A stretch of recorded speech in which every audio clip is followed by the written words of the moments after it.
Coffee grows cold on the kitchen table. Morning news plays to an empty room. Detective's badge feels heavier today. Another case, another life consumed. All right, folks, welcome back to MJ on Crime. I am your host, MJ. Today we're heading upstate New York, that is north of my old childhood stomping grounds, Rensselaer County, to the town of Sand Lake, New York, 1908.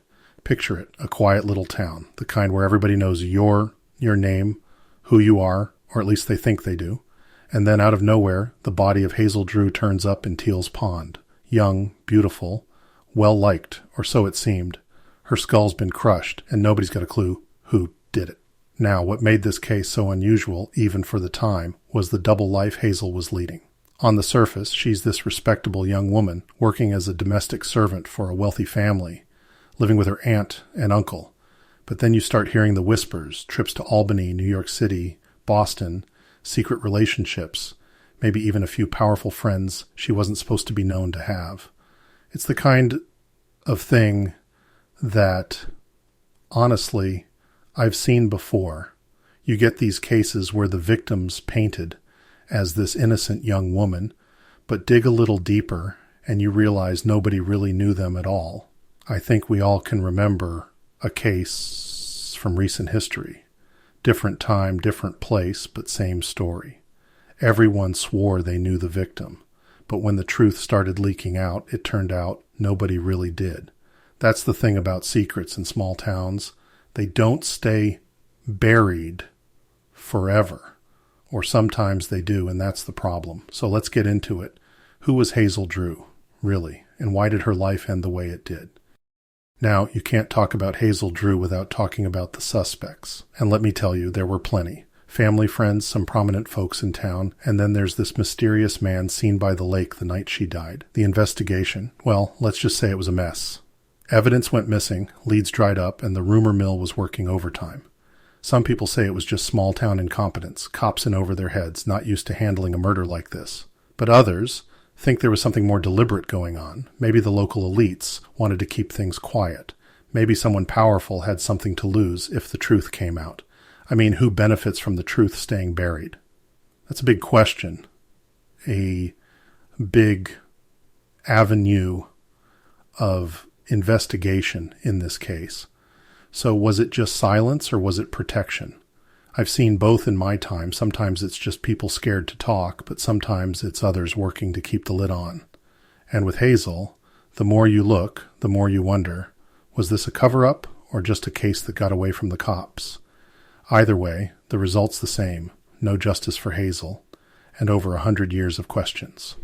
Now, here's where things get really interesting. If you're a fan of TV series Twin Peaks, and let's be honest, many people are, you might already realize that Hazel Drew's story sounds an awful lot like Laura Palmer's, the murder victim in Twin Peaks. Mark Frost, who co-created Shreya Show with David Lynch, grew up hearing stories about Hazel from his grandmother who lived in Sand Lake. She'd tell him about the ghost in the woods, the young woman found dead by the pond, the murder mystery that never got solved. That stuck with him, and when it came time to build Twin Peaks, all those memories must have came flooding back. The parallels are wild. A young woman with secrets, a small town full of secrets, law enforcement running in circles. It's all there. And it's not just the plot either, it's the whole vibe. That sense that everyone's got something to hide, that the surface is just a mask for what's really going on underneath. I've seen the medierna sidia more dasku tiendestani seen this before. Sometimes they shine a light on a case. Sometimes they just add more layers of myth. And with Hazel, the stories become bigger than the facts. It's legend now, and that's both a blessing and a curse. It keeps people interested, but it also makes it harder to separate truth from fiction. So what happened after the headlines faded? For a long time, not much. Hazel's case went cold, like so many others. But in recent years, there's been a new wave of interest. Send in the amateur sleuths, true crime buffs. Even some professional cold case teams have started digging into the old files.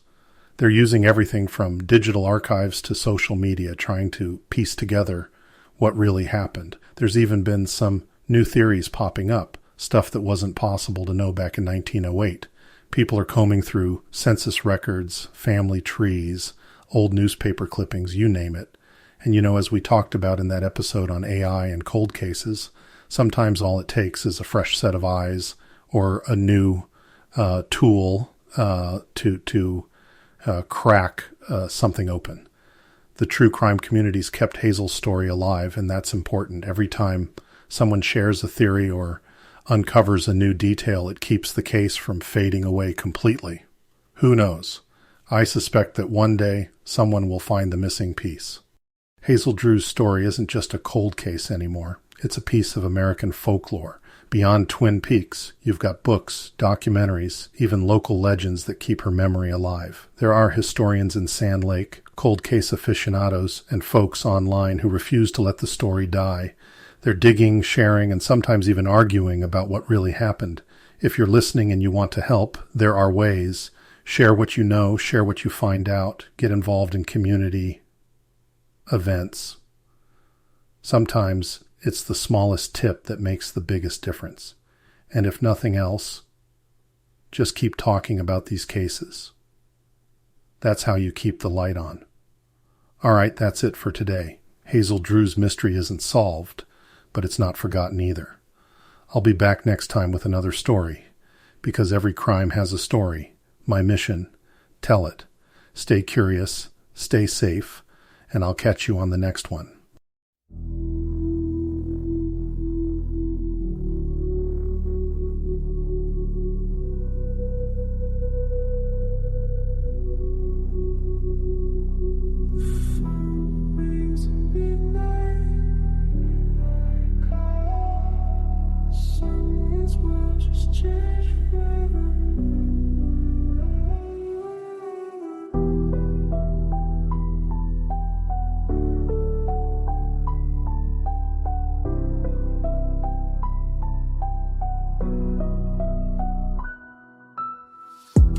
Coffee grows cold on the kitchen table.